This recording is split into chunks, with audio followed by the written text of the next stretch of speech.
Buenas tardes, hermanos, y bienvenidos a este pequeñito canal llamado César para Jesucristo. Bendito sea Dios, estoy contentísimo, de verdad os lo digo, contentísimo de poderos traer este vídeo breve, pero a mi juicio, humildemente, pienso extraordinariamente importante. Muchas personas me han dicho en estos años: César, ¿qué hay que hacer? Llegado el momento del rosario en el que hay que rezar por las intenciones del Papa, ¿qué hacer? ¿Qué hacer? Bueno, pues en este vídeo espero que esa duda quede resuelta de una vez para siempre. Independientemente de quién esté, independientemente de que sea un papa, un antipapa, un buen papa, un mal papa, o incluso de que no haya nadie sentado en la sede, como sucede cada vez que muere un papa y los cardenales están reunidos en torno a la elección del siguiente, ¿no? Bueno, hay una cosa importantísima en esto, hermanos. No rezamos por las intenciones del Papa en el rosario. Rezamos por las intenciones del papado, que son inamovibles y son las mismas siempre, ayer, hoy y siempre. Y son las que os voy a contar en este vídeo, gracias a el bueno de Patrick Hawkins, que el 12 de enero de 2016 publicó este artículo, lo tenéis como siempre en la descripción del vídeo, donde nos explicaba cuáles son esas 4 intenciones inamovibles que siempre pedimos en el rosario. Entonces, bueno, aquí las tenemos en inglés y él nos remite a este libro que se llama Raccolta, que gracias a Dios lo he encontrado, y es este que veis en la pantalla. Efectivamente, en la página 17 encontramos esas intenciones. Y bueno, pues para que lo tengamos todos en español, pues os he hecho esta pequeñita imagen para que ahora mismo, os lo digo de verdad, con papel y boli las apuntemos, porque el hecho de escribirlas nos ayuda a memorizarlas, a tenerlos siempre a mano. Y para los más vinculados a la tecnología, ahora mismo haced un pantallazo para poderlo reenviar, etc. Estas son las intenciones del Papa o del papado, siempre. Y como veis, están tomadas de este libro, de este buen sacerdote gestado en Inglaterra, en ese ambiente de grandes conversiones del anglicanismo al catolicismo, que como veis, he podido saber, pues fue amigo del beato cardenal John Henry Newman durante 32 años, el padre Ambrose St. John, que escribió este libro que os compartía, y lo puedo dejar en la descripción también. Por cierto, antes de que vayamos al lío, sabed que si queréis podéis entrar en el canal de Telegram que está ahora mismo apareciendo en pantalla, César para Jesucristo Oficial, donde cada día, a excepción del domingo, salvo excepciones, os comparto un PDF que considero esencial para este momento del desierto abrasador del final de los últimos tiempos. Podéis entrar fácilmente en el canal de Telegram, porque por YouTube no puedo compartiros PDFs. Bien, pues vamos a leer juntos y vamos a reflexionar un poquito sobre estas 4 intenciones. Estas 4, vamos a decir, incluso misiones que tiene el Papa siempre, que tiene el papado, que es el catejón. Acordaos de que San Pablo, cuando se refiere a eso que retiene la manifestación del anticristo, lo hace, como vemos en pantalla, ¿no?, en un sentido masculino y en un sentido neutro. Utiliza el término catejón en los 2 sentidos, en los 2 significados. Una realidad masculina y una realidad neutra, el Papa y el papado. Por eso siempre lo he identificado así. Y he descubierto recientemente, gracias a un amigo, que el cardenal Manning, también otro converso del anglicanismo al catolicismo, son héroes estos británicos, son la excepción que confirma la regla, pues sostenía también a finales del siglo XIX, 1861, que el catejón y lo catejón eran el Papa y el papado, ¿vale? Bueno, pues vamos a leer estas 4 intenciones que ya habréis leído los más avezados. La primera de ellas, la propagación de la fe y el triunfo de la Iglesia. Esa es una misión esencial de nuestra cabeza visible, la que ha designado Cristo. Y por tanto también de todo el cuerpo de la Iglesia. Todos y cada uno de nosotros tenemos estas misiones. La segunda, la paz y la unión entre los príncipes y gobernantes cristianos. La tercera, la conversión de los pecadores. Y la cuarta, la erradicación de las herejías. ¿Qué significa todo esto? Bueno, pues brevemente deciros simplemente que por propagación de la fe debemos entender dos cosas. No solamente la predicación, no solamente la proclamación, no solamente la catequesis, sino también, y muy importante, el conocer a quién estamos hablando, la predicación, la propagación de la fe, del Evangelio. Una frase que me dijeron en su día: el buen profesor no es aquel que enseña muchas cosas, sino el que hace que sus alumnos aprendan muchas cosas. Es muy distinto dar un monólogo que mantener una conversación. Es muy distinto, ¿verdad? El monólogo es como una apisonadora. La conversación, en cambio, es como un viaje de piloto y copiloto. No tiene nada que ver.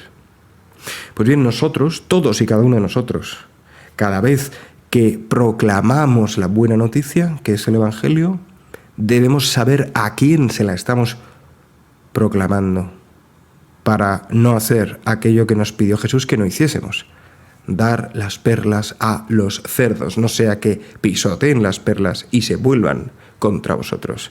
Hay que, antes de hablar a un hombre de Dios, hay que hablar a Dios de ese hombre.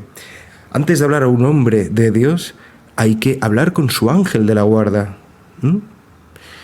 Y hay que escucharle, hay que saber qué sabe y qué no sabe. Hay que saber cuáles son sus prejuicios, cuáles son sus desilusiones. En una palabra, hay que mirarle como Cristo le ama. Me llama mucho la atención cuando narra el evangelista que al joven rico Cristo lo miró y lo amó. ¿Qué tuvo que hacer ahí el Señor para que el evangelista expresase eso de su puño y letra? ¿Qué significó eso? ¿Cómo que lo miró y lo amó al joven rico? Pues algo tuvo que hacer Cristo. Eso es lo que todos tenemos que hacer. Esa es la propagación. No solamente esparcir semillas como metralletas, sino abonar la tierra, sanear la tierra, regar la tierra, mantenerla, para que esa semilla crezca. Bien. Pero es que además esta primera intención del papado tiene también el triunfo de la Iglesia. ¿Y por qué la Iglesia tiene que triunfar? Pues muy sencillo. Porque tiene un enemigo y porque tiene una batalla. La Iglesia, como está en guerra contra el diablo y contra sus siervos, por el bien de la humanidad y por la gloria de Dios, por la salud de las almas y la gloria de Dios, pues la Iglesia debe triunfar y triunfará, lo sabemos. Pero no basta con saberlo.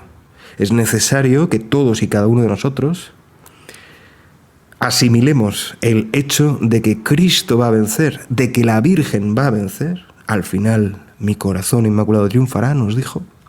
Pero que ese triunfo no lo quieren hacer sin la Iglesia. Es más, lo quieren hacer con ella. Lo quieren hacer por medio de ella.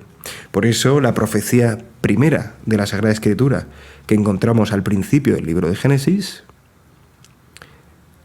nos profetiza que la Virgen, la mujer, aplastará la cabeza de la serpiente con su linaje, con su simiente, con sus hijos, con los que se consagran a ella y viven conforme a esa consagración, cada uno en su estado eclesiástico al que Dios le llame. Pero debemos rogar al Señor por esta intención del papado, de todos los verdaderos papas de la historia, de que la Iglesia triunfe. Debemos pedírselo al Señor, sabiendo que triunfará por medio de él, ¿no? Bien, sobre la segunda intención, la paz y la unión entre los príncipes y gobernantes cristianos. Lamentablemente hoy en día, por triunfo de la masonería, triunfo aparente y temporal, que no es por supuesto definitivo, pero sí abrumador por muchos momentos, han conseguido que prácticamente no haya autoridad política que se rija con las leyes del Evangelio. Y han conseguido que ni un solo Estado, incluido el actual Estado Vaticano o Ciudad de Vaticano, que desde hace 11 años está dominado completamente desde su vértice por dicha secta, pues se rija tampoco por la ley de Dios, ni un solo Estado hoy en día. Sin embargo, existen personas de autoridad, más allá de la mera política, que son cristianos. Pues bien, debemos rezar por esta intención del Papa o del Papado, que es la paz y la unión. He querido traducir unión, aunque otras traducciones he encontrado unidad, porque la palabra unidad es polisémica y en ocasiones significa unicidad y en otras ocasiones unión. Y no tiene nada que ver la unión con la unicidad. La unicidad es la cualidad de ser uno o de ser una. Es una cualidad intrínseca al ser de la Iglesia. La Iglesia es una, por tanto se puede decir que tiene unicidad. Pero al mismo tiempo está conformada de una multiplicidad de individuos que están llamados por Cristo a unirse. A unirse. Bien, pues a eso es lo que le llamamos unión. Una unidad, una unicidad conformada por una multiplicidad. Se ve, ¿no?, que es distinto la unión que la unicidad. Entonces muchas veces, lamentablemente, se usa la palabra unidad y muchos sedevacantistas critican a muchos papas que han utilizado esa palabra, porque en italiano también es polisémica. Entonces, al decir estos papas que la Iglesia debe luchar por la unidad, estos sedevacantistas piensan que están negando que la Iglesia sea una. Bueno, esto es una grave mala comprensión del concepto de unicidad, distinto al de unión. Lo que quieren decir los papas en estos casos es la unión. Y por la unión de los príncipes y gobernantes cristianos debemos pedir, para que no vaya cada uno por distintos intereses, sino por los mismos intereses comunes, que son los intereses de Dios Padre, de Dios Hijo y de Dios Espíritu Santo. Para ello la Virgen Santísima ayuda muchísimo, porque ella es el testimonio perfecto de la unión en una diversidad de personas divinas, perfectamente unificadas, perfectamente una. Bien, pero también por la paz, cuidado. Y la paz no es la ausencia de guerra, ¿eh? La paz no es ausencia de conflictos o de discordia, ¿eh? La paz es otra cosa. La paz no es una ausencia, es una presencia. La paz es la presencia de la gracia. La paz de Dios es la conciencia tranquila, la presencia de la gracia. Eso es la paz, que, por supuesto, da al corazón alegría y todas las virtudes, todas, prudencia, justicia, fortaleza, templanza, la fe y la esperanza y la caridad. Eso es la paz cristiana, la paz del Espíritu Santo, la paz que nos deja Cristo cuando nos saluda. Nada tiene que ver con la ausencia de guerra. Por esa paz debemos pedir, para que la gracia de Dios siga actuando hoy. Más cosas, la conversión de los pecadores, evidentemente. Esto además lo pidió la Virgen en Fátima. Por supuesto, el papado tiene la intención de que los pecadores empedernidos cambien de vida, recapaciten de sus errores, se arrepientan y pidan perdón a Dios por medio de sus ministros, o al menos, como mínimo, en el último suspiro de su vida. Como mínimo. La palabra de Dios nos lo dice, que Dios no se complace con la muerte del pecador, sino con que se convierta y viva. Y Cristo vino a llamar a los pecadores, no a los justos. Son los pecadores, los hijos de predilección de todo cristiano. Pero siempre, como decía antes, escuchándolos, etc. No siendo apisonadoras, sino sentándolos al lado de copilotos en el camino. Bien. Y por último, la erradicación de las herejías. Me encanta esta palabra, erradicación, arrancar de raíz. No basta con señalar los errores de una herejía puntual de las cientos que ha habido en la historia de la Iglesia y que asolan hoy a la cristiandad. No basta con eso. Hay que ir a la raíz de esas herejías. La raíz última siempre es la soberbia, siempre. Pero antes de llegar de las primeras hojas a la raíz última, que es la soberbia, hay otras raíces intermedias, hay otras causas. Por eso, nosotros, por poner un ejemplo, aunque sabemos que la masonería es mala y que no podemos pertenecer a ella, no tantos como pensamos, no tantos cristianos saben por qué es mala la masonería. Hasta el fondo. No conocen cuáles son las cosmovisiones, las ideas heréticas con respecto a la naturaleza de Dios y del hombre y del mundo que ellos profesan. Entonces, por no conocer bien las herejías, tampoco podemos propagar bien la fe. He ahí el sentido del auténtico diálogo interreligioso y del auténtico diálogo ecuménico. En el primer caso, con todos aquellos que no tienen a Cristo por Dios. En el segundo caso, con todos aquellos que, teniendo a Cristo por Dios, sin embargo, piensan que la iglesia que Cristo fundó no es necesaria para su mayor perfeccionamiento del conocimiento de Cristo y para la vivencia de la gracia que Él nos regala por medio de esta.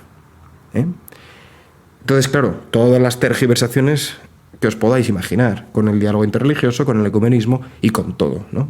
Hoy en día hay multitud de herejías. Pues es reseñable, queridos hermanos, es reseñable que este señor, no otro, pues hace todo lo contrario, y los hechos y sus palabras nos lo atestiguan. Él no propaga la fe, nadie da lo que no tiene. Él propaga las herejías, hermanos, y procura la derrota de la Iglesia. Un día ridiculizó a Santa Teresa de Jesús.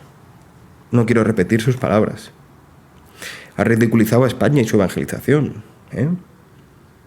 Tampoco quiero repetir sus palabras. Pero todo lo que hace, dice y omite, cabe entenderse en contradicción con estas cuatro intenciones. Porque es que tampoco lucha por la paz y la unión entre los príncipes y gobernantes cristianos.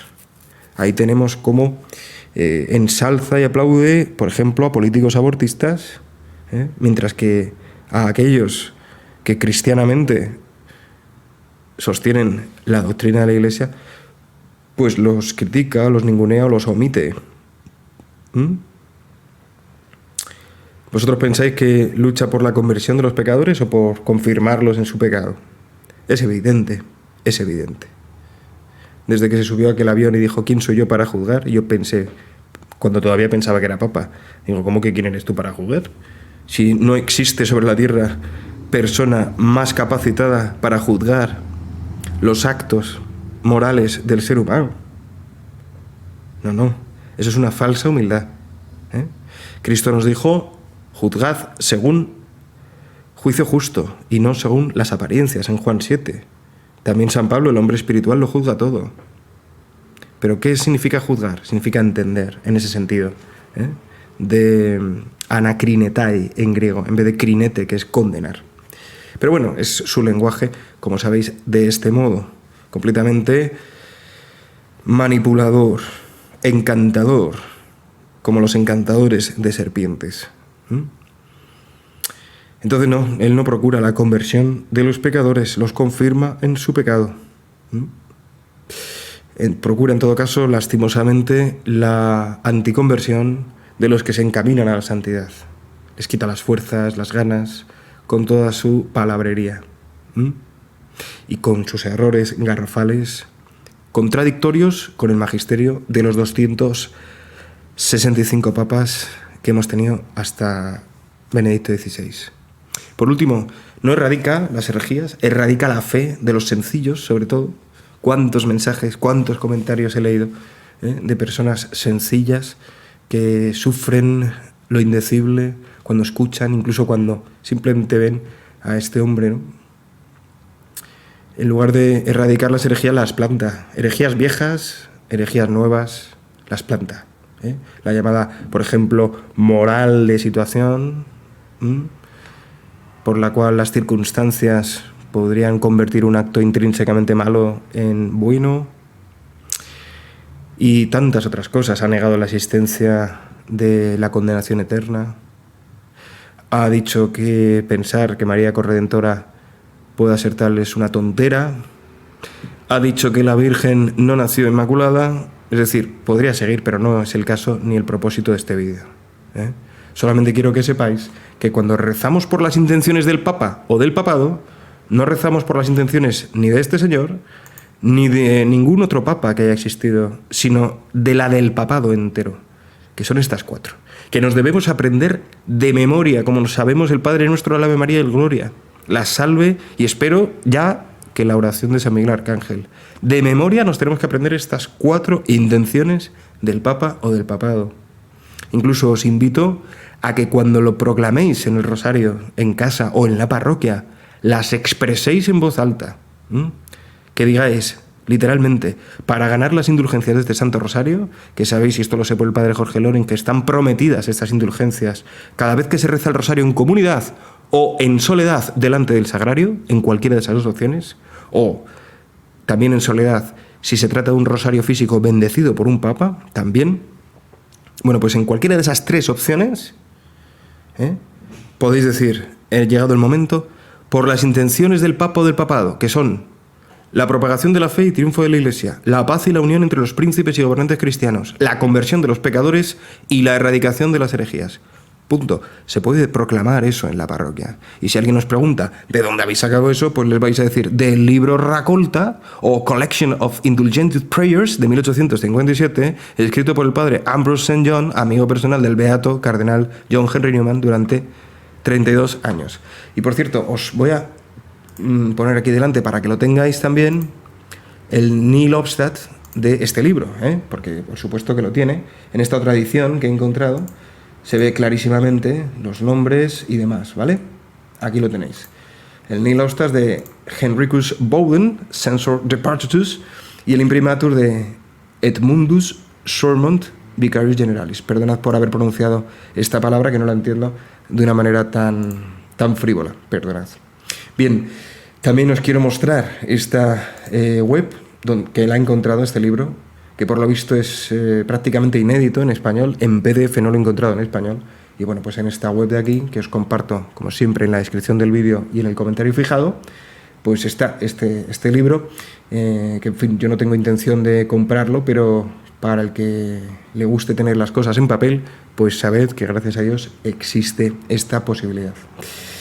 Y nada más, hermanos, hasta aquí pues este breve vídeo, pero creo que, como os decía, muy importante, sinceramente.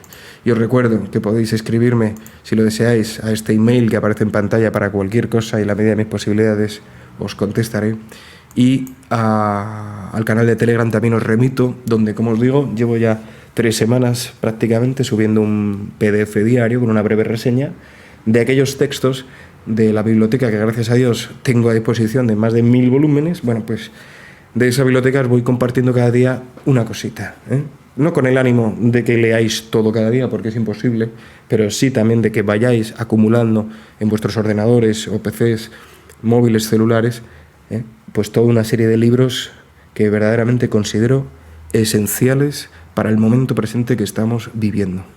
Nada más, hermanitos, de verdad, muchísimas gracias por vuestro apoyo. Ya sabéis que dando un like al vídeo el algoritmo lo promocionará mucho más, que dejando vuestro comentario también pues me alentáis a proseguir.